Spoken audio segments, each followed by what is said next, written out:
لکه مخکې ذکر شو دی به بعضې شیزونه خوړل بعضې به یې بندول تحریمات العباد ورته ویل کېږي ځان باندې یو شی خلک بندوي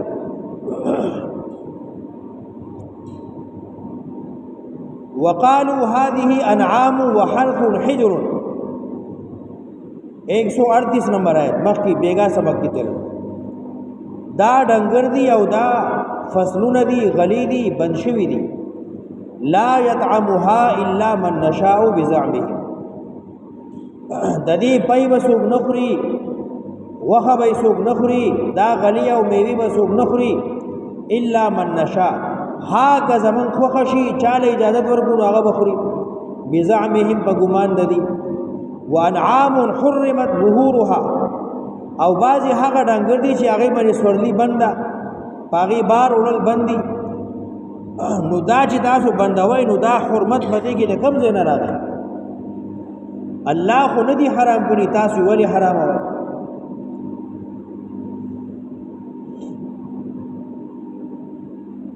نبئوني بعلم ان كنتم صادقين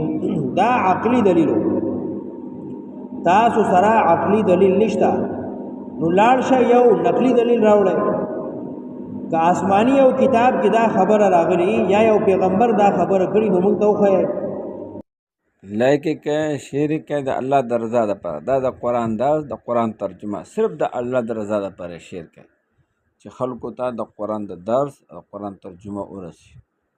صرف زموږ دا یو ویډیو نه زموږ فیسبوک او د یوټیوب دواړه د دې لینک یو دی قرآني معلومات شین قرآن ته جوړ دی ٹھیک شو که نه انشاءالله دا شیر کوي فیسبوک کې واتساپ کې شیر کوي د الله د رضا ده